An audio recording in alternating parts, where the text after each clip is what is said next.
beaucoup Jean-François. Jean-François, merci d'avoir monté cette très belle journée, où je pense tout le monde est content. Je remercie beaucoup la SOP.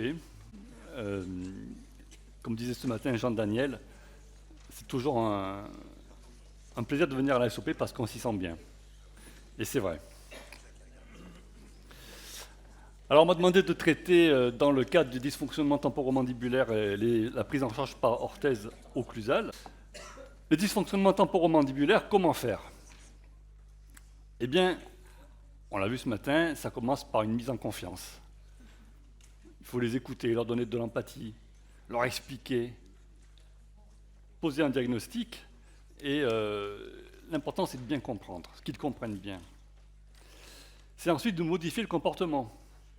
On ne l'a pas assez dit, on l'a dit un petit peu avec les deux précédentes conférencières, il ne faut pas serrer les dents. Serrer les dents, c'est charger les articulations, c'est entraîner des contractions musculaires. Donc, ah pardon, c'est pour l'année prochaine le boxiste, je suis désolé. Alors il faut faire le contraire de Satan, c'est-à-dire mettre les lèvres en contact, la langue au palais, et les dents sans contact. Et puis aussi, faire de la gymnothérapie.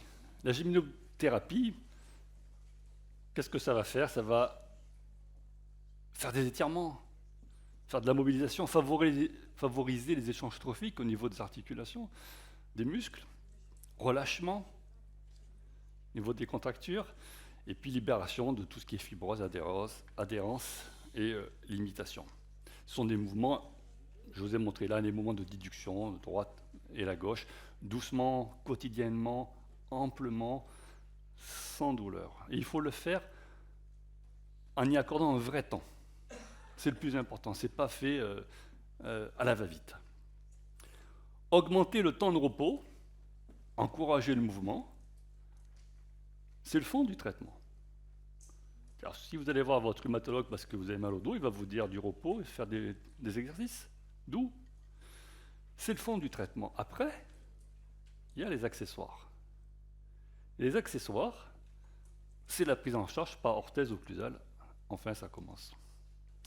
Mais c'est important de placer le cadre. L'orthèse occlusale, ce n'est pas, à mon sens, en première intention. Ce n'est pas automatique. Un peu de sémantique, une orthèse va aider une fonction, une articulation ou un membre, alors qu'une prothèse va remplacer un membre ou une articulation. Une gouttière, c'est un canal semi-circulaire, on le sait. Une gouttière, c'est pareil, c'est un canal semi-circulaire, et en médecine, ils vont parler d'un appareil orthopédique semi-circulaire employé pour maintenir un membre. Pourquoi je parle de gouttière? Parce que gouttière, c'est le terme que l'on utilise tous. C'est un terme consacré. On a tous appris comme ça, on utilise tout le temps le mot gouttière. Orthèse, c'est peut-être le terme qui est beaucoup plus juste, qu'il faut employer, que l'on va retrouver dans la littérature systématiquement. Je le dis parce que je vais employer parfois le mot gouttière, parfois le mot orthèse. Gouttière, ça va m'échapper, mais c'est la même chose. Il n'y a pas de différence. Alors j'ai un plan très simple.